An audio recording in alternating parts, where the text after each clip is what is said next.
It's tax season. April 15th is the big day, and everybody's concerned that their taxes are too high. Affordability is the number one issue in the United States of America today. And one of the things people can't afford are the taxes that they pay. People love New York. I love New York. I'll never leave New York, but a lot of people have been leaving for lower taxes to these lower tax states. When I was born in 1962, there were over 40 members of Congress from New York State. Over 40 members. Now, today, there's 26 members of Congress from New York State, and it's going to go down in the next census in 2030. And this is happening in blue states throughout the United States of America. So many of my colleagues on the other side of the aisle have been boasting about the fact that people are leaving states like mine to move to their states. And what happens? What happens when people leave my state and move to the Southwest or the Southeast? They leave behind lower and middle income tax people to pick up the bill.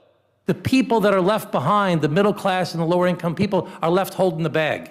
And their taxes are either going to go up or their services are going to be cut, and neither one of those is acceptable. So let's talk about taxes. Let's talk about the taxes that you pay and why they're as high as they are and what we can do about it. Could you imagine if the money that was generated in taxes from New York State to the federal government actually came back to New York? We got all of our own money back and we didn't use it to subsidize the rest of the country. We'd have enough money to pay for all the things that we do here in New York State. We could reduce the taxes in New York State if we just got our own taxes back that we pay to the federal government back to the state of New York. So what am I talking about? 4 different things. Number 1, SALT, the state and local tax deduction. If we didn't have to pay taxes on the taxes we pay to the state and local governments, we didn't have to pay taxes on those to the federal government, that would reduce the tax burden in New York State. There'd be more money available to the people in their pockets in New York State that have less of an incentive to move away. Number 2, if we got the money that we sent to the federal government back through a system of revenue sharing, which said that wherever the money's generated at the federal level, wherever it came from, you've got to give all of it or at least a portion of it back to the state where it came from. We'd have more than enough money to pay for things in New York State, and we can reduce the taxes here in New York State. Number 3, we have to bring money back to our state in different things that I've done and other Congress members have done through what they call the community-funded projects. Other individual projects, we have to fight to bring the money back to New York State from the federal government so we reduce the burden on the state and local governments here. That will reduce the burden on the taxpayers here. And number 4, we need the federal government to do a better job of actually collecting the money that they're owed by some of the biggest corporations and some of the wealthiest people in the United States of America. Because under the DOGE program, they cut a bunch of the staffers at the Internal Revenue Service. And I've been talking about this for the past year and a half, that by cutting these employees at the Internal Revenue Service, we've decreased the number of audits on some of the biggest corporations and some of the wealthiest people in the United States of America. We're not collecting the money from the people that actually owe the federal government. It's called the tax gap.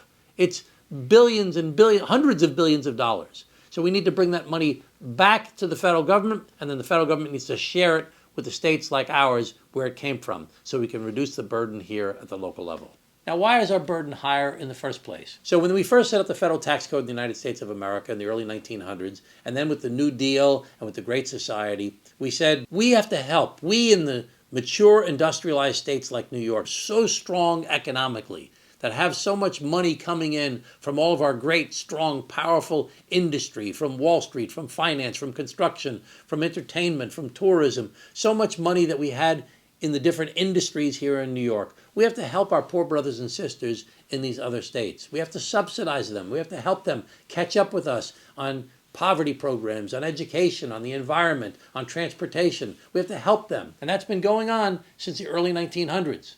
The problem is that over the past 20 or 30 years, we've been subsidizing our own demise. Right now, when new money goes into Florida or Texas or other low-tax states like Tennessee or North Carolina or South Carolina, they're building new roads, and they're building new bridges, and they're building new hospitals, and they're building new sewer systems, and they're building new schools, and they're growing.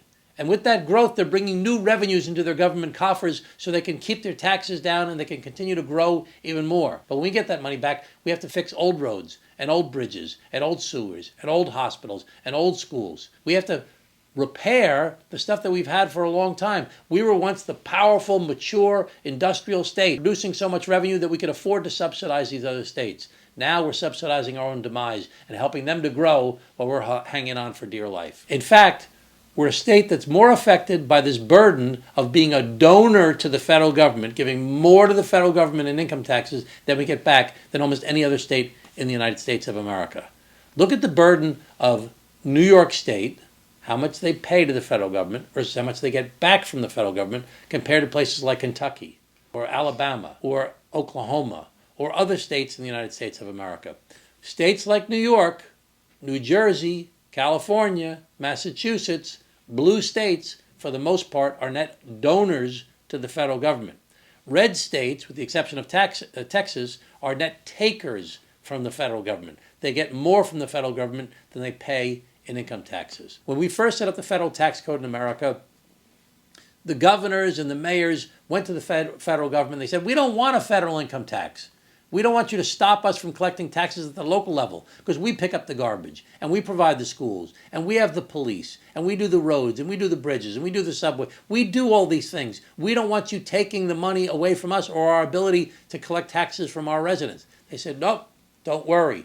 We're going to have a state and local tax deduction. So you can deduct the taxes you pay to your state and local governments from your income so you're not taxed at the federal level on the taxes you've already paid. Well, in 2017, the Republicans under their tax bill broke that deal. After over 100 years, they broke that deal. It's not fair that people are taxed on the taxes they've already paid. It's not fair that state and local governments that pick up the garbage and plow the roads and protect our people and educate our children are being forced to have to worry about more money being used to subsidize the rest of the country. It's not fair that this has been in place since 1913 and they want to try and change this covenant that has existed since the beginning of the federal tax code. They want to change it at this time. It's completely unfair. So what do we need to do about this? What can we do? I've been trying to restore the state and local tax deduction for years. It's been one of the biggest things I've worked on the entire time I've been in Congress. Regarding SALT, the president said when coming to Nassau County during the campaign, he says, I will turn it around. I will get SALT back. I will work with the Democratic governor and mayor and make sure the funding is there to bring New York State back to levels it has never seen in 50 years. Mr. Barthold, does this bill before us restore the entire state and local tax deduction?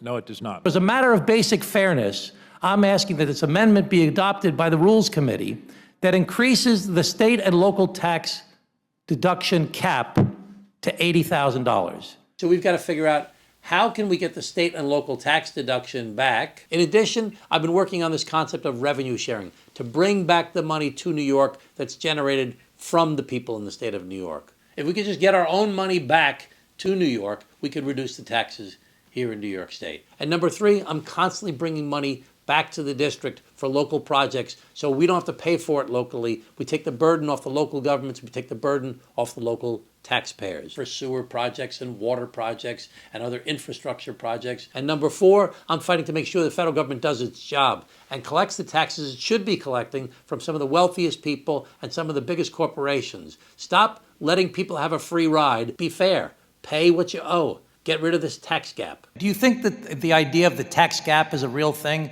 A bunch of people out there that are not paying their taxes and should be paying their taxes. Do you think the tax gap is a real thing? That there's money out there that we could be collecting that we're not collecting? And number two, how big do you think the tax gap is? You know, the last report out says the tax gap is $650 million. We need to attack the tax gap and try and get that $650 billion. When everything's said and done, whether you're a left-wing progressive or a right-wing conservative, everybody in America should believe that in return for working hard, you make enough money so you can afford to buy a house, educate your kids, pay for health insurance, and retire one day without being scared. And this affordability crisis we're facing right now makes it more and more difficult as people go to work every single day to just do these basic things in our country.